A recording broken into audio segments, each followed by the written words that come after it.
I was really proud of that no-hit video. I wonder how it's performing. Ah, right. Yeah. Iris does their first ever difficult thing in a video game. Part 2. It's pink this time. No need for introduction, I'm sure. You saw the first video, right? You watched that one? Well, here's the abridged version. I'm doing no-hit, showing my strats info on attacks, and you can use them even casually. Yeah. First off, a small correction from the last video. Susie's Rude Buster actually benefits a ton more from attack stat than does magic stat. So boost that as much as you can instead of magic. This doesn't matter a whole lot for our purposes right now, though. 4 lodestones, tension bow, and pink ribbon is still the best as far as I know. Twin ribbon might be better, but I don't have one. Final spoiler warning for Chapter 5. If you get spoiled up to this point, it's your fault for leaving YouTube on autoplay while you sleep. Starting off with Castle Town, there's not much useful stuff we can make with Malleus. Most of the armors are defense-focused, so they're useless for a no-hit.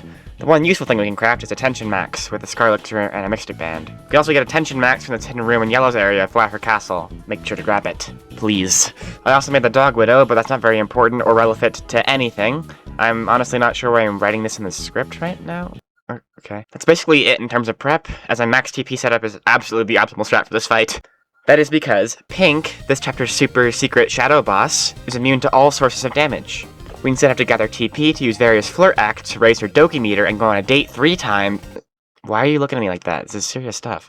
The main gimmick here is that our TP max is lowered, and we have to raise it by gathering hearts or using Rousey's Lovely Boy action. That lets us afford stronger flirts and progress faster. It's a lot to explain, so we'll go through that turn by turn. Here's the general strategy for each phase for a brief synopsis. The other main gimmick here is that we are Burble. I'm personally betting on blue.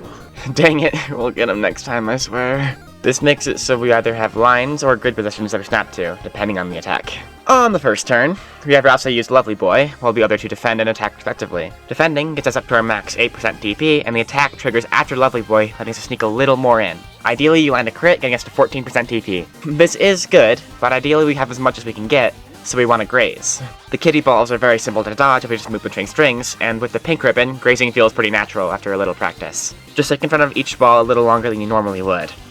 Make sure to also get as many hearts as you can, even this one that requires a quick double tap. Pretty simple start. On turn 2, we use Mega Flirt X and are immediately thrust into a problematic attack. It's very simple on paper.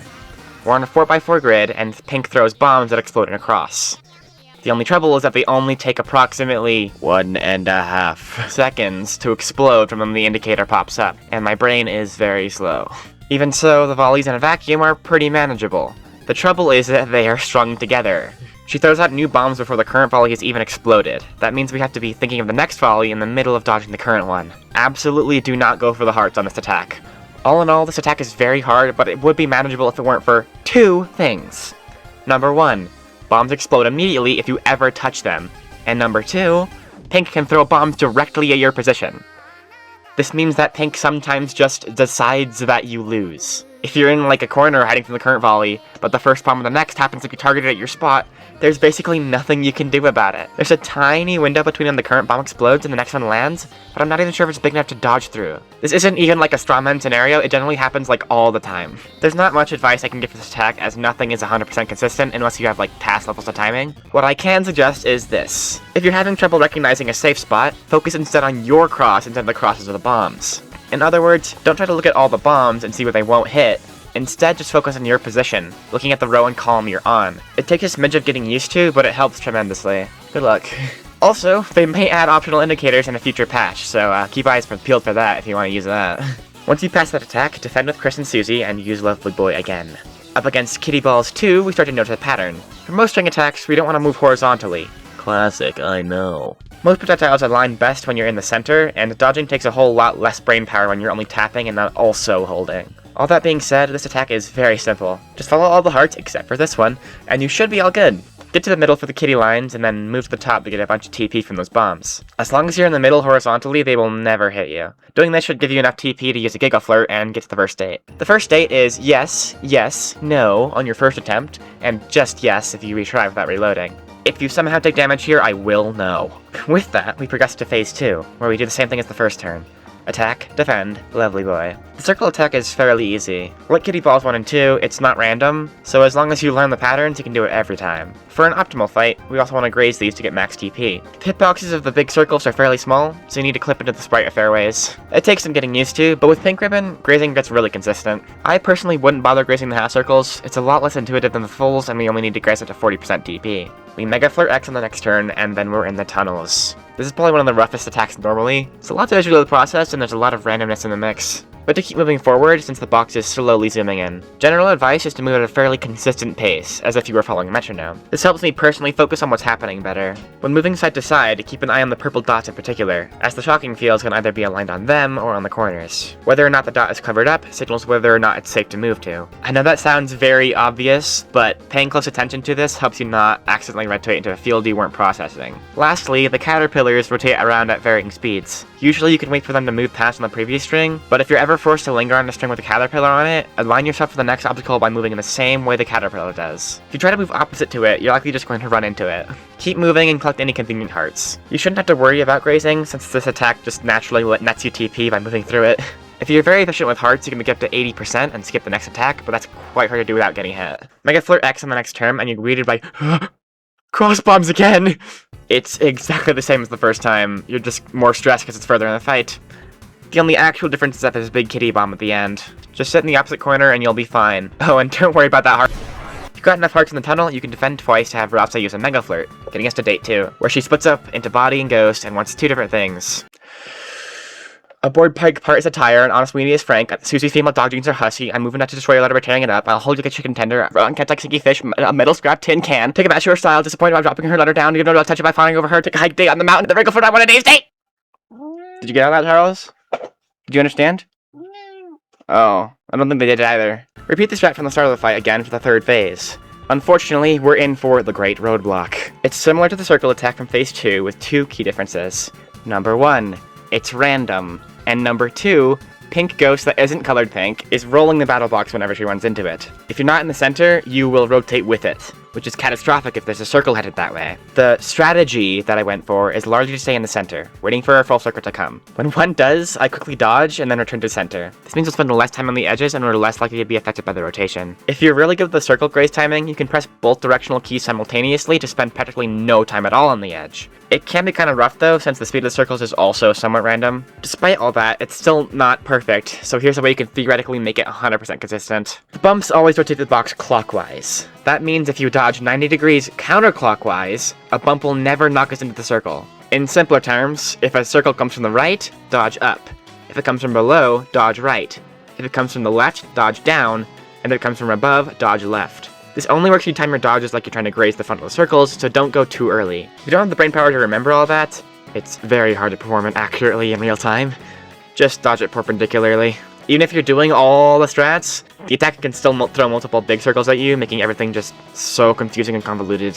You can do so much to make this attack better, but ultimately you will have to get lucky to successfully pass it. It's sorry, the only way. If you ever do, you'll pass up the biggest issues with the fight, but you could still easily choke. You should be close to max CP at this point. If you're less than 6 away, have Chris and Susie fight instead of defending, then do another lovely boy. The next attack is Big Kitty Bombs, which are actually a lot easier than the regular bombs since they have nice big red indicators. It's very clear where safe spots are, and there's only 4 volleys. If you move fast enough, you can usually collect the hearts between each volley. I usually try to grab at least 1. It's not required, but if you don't get them, you have to get more later. For the final bomb, stay on the middle 2 rows while you wait for the indicator, and once it shows up, quickly spam to the other end. If you have a Gigafloat ready, go ahead and use that, but Mega Flirt X works just as well. Then you've got more kitty balls to deal with. It's reminiscent of the second version of the kitty balls, but this time it's random and Pink is throwing bombs now and then. Sorry, what I meant to say is that the bombs are random. The balls are the same every time. Learn your patterns, folks. You can quickly double tap to get the hearts between the balls. By the end of this attack, you want to have 80% max TP, so it's up to you to decide whether you go better at getting hearts from the Mega Bombs or from this attack.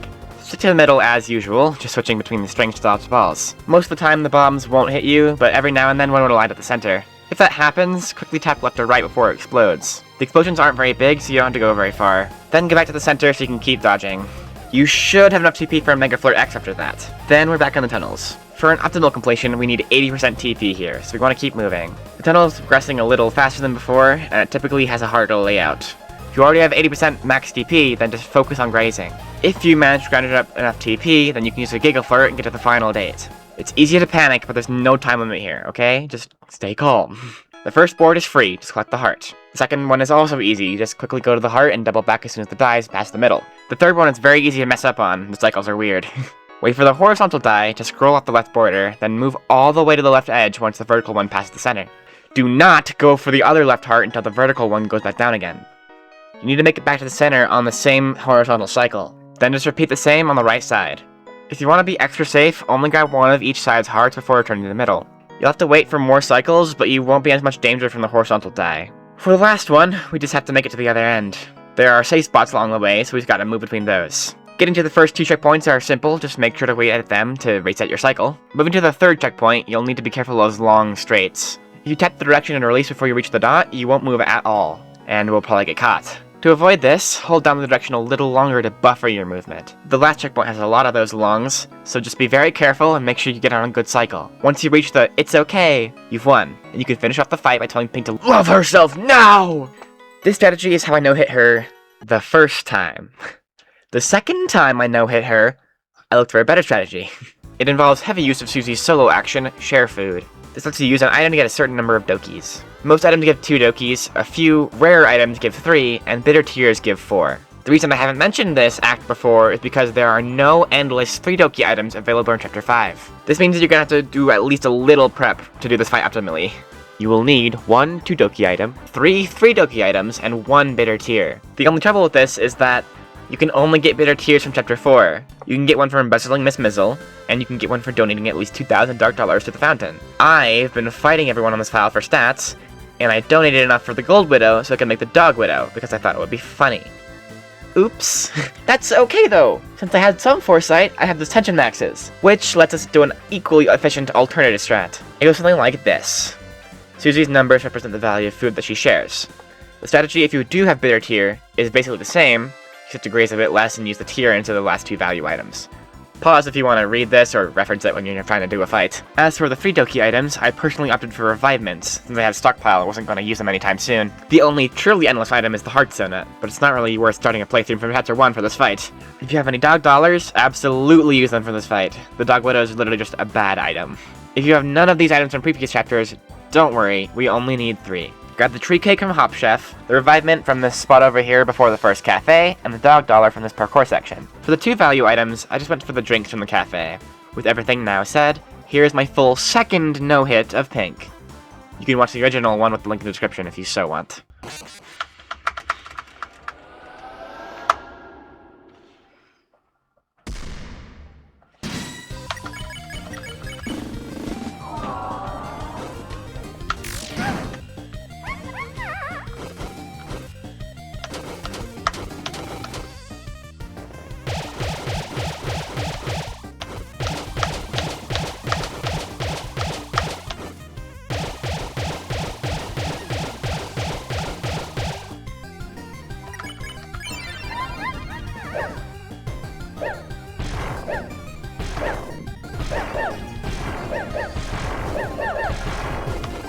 I was safe. I remember.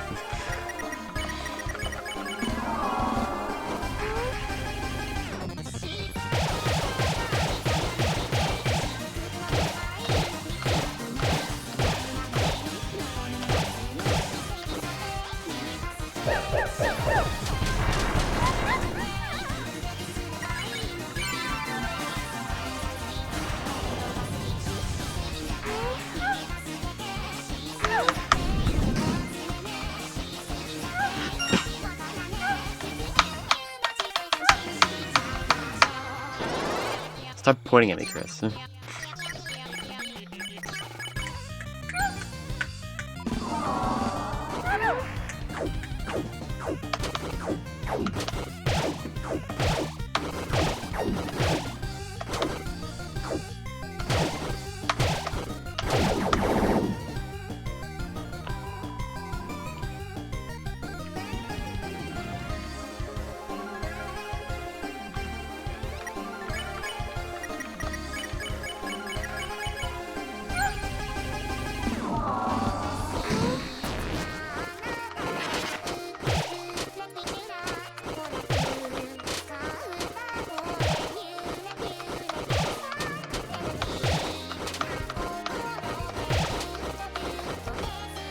What am I doing?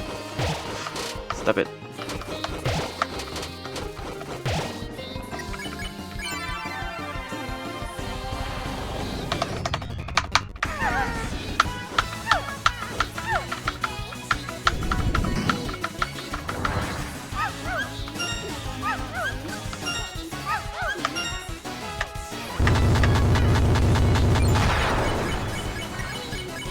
Let's try it. Let's try it. Go to the left.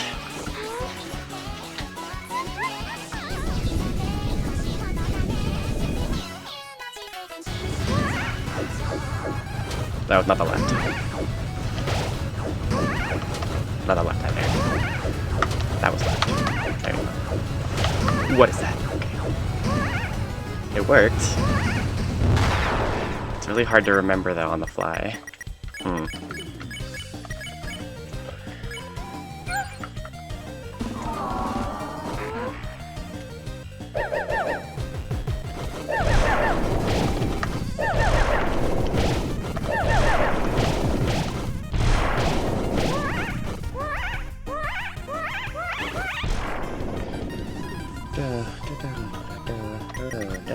Okay, defend, share food, mega.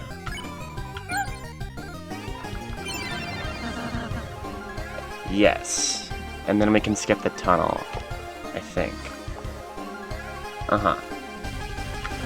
So the last attack I have to do is this one.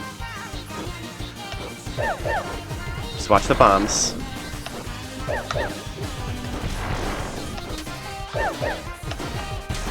Yeah, okay. Then we use the tension max.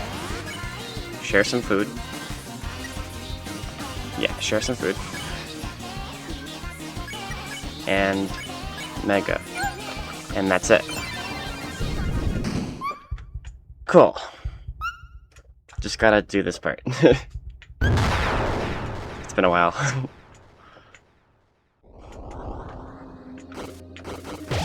Stop.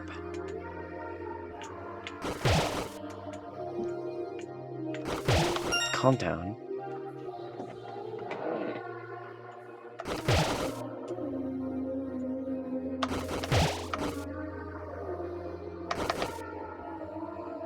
Just take it real slow. No time limit. Don't cry.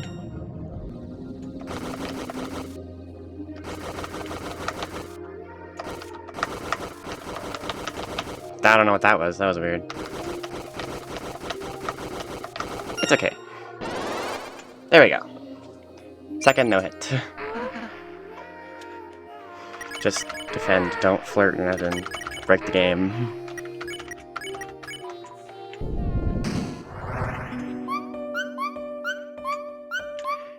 Like, where are you?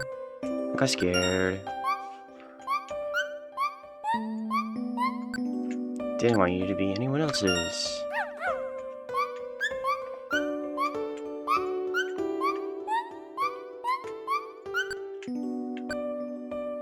Love us both. Yay. Once you finally beat her, we get access to 6 options for weapons, and we can pick 3. The viability of each option is pretty questionable, but here's how I rank them. The worst is definitely the Aqua Knife. It's almost entirely outclassed by Black Shard, and it only offers 1 more defense than the Jingle Blade. Pretty much never take this. Specs is what I would say is better. It's the best magic boosting in the armor in the game so far, and it's very good for casual playthrough. Those invincibility frames are nice, but they obviously won't help too much here. Blue shoes, I would say, are the next best thing. They're a great defensive option for Rase, stats are very good for healing, and they only cost a weapon slot instead of an armor slot. The Pacify is pretty much just an additional nice thing. The orange glove is tied with the best attack booster, and it's the best defense booster in the entire game. It's got decent ability with the cheap Scythemare, but the stats are amazing. The green apron is a second best defense boost armor, and it heals you when you defend. It's incredible on a normal playthrough, but it's useless for us. The yellow hat is probably the best flower item. It boosts Fluid Buster damage and healing amount. It's very nice if you're fighting, and also very helpful for healing if you're doing a casual playthrough. Its stats are also just, fantastic, boosting everything by 4. Pretty much always take this. On a casual playthrough, I would go for the yellow hat, green apron, and set specs. On a no-hit playthrough like this one, I'd personally choose the yellow hat, orange glove, and blue shoes. The hat and glove doesn't max out Susie's buster damage, which we absolutely want in case we have another hard fight. The set specs could theoretically be better than the blue shoes, but only if there was an attacking spell that was affected more by magic than attack. Fire shock, maybe? I don't know. Things could also get weird with Noelle in future chapters, but she's not able to equip the specs or the shoes, so it shouldn't be an issue. Rating time now. Pink is kind of strange as a no-hit. Most of the attacks we have to deal with are, frankly, really easy. Or at least they're very consistent. The attacks that aren't consistent are a bit of an RNG fest. The cross bombs are pretty manageable for the most part, just hope to not have them thrown in your head. The tunnels are usually pretty easy as long as you stay calm, but they can absolutely screw you over with certain generations. The city rotator is just so frustrating. If you get lucky, it's totally pathetic, easiest attack in the fight. But the fact that the amount of circles is random, the direction is random, the speed is random, I don't think this is one that's ever fully impossible to dodge, but sometimes you just get a really tough pattern and you're just never gonna pass it. I still really love the fight overall, and it was really fun to figure out Doki strategies, but as a no-hit, it's a 5 out of 10 difficulty, 3 out of 10 enjoyment. Anyway, final things. The Chapter 6 soul mode will actually be blue. Trust me this time, please. I'm making my Chapter 5 casual playthrough after this one, then, I don't know. I have a few more challenges in mind that I want to do on this channel, so make a bookmark and come back in a couple of months if you want to see that.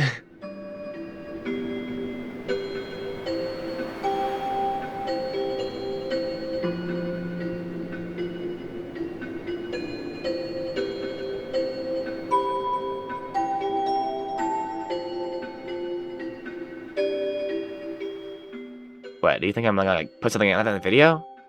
Wait, I just did.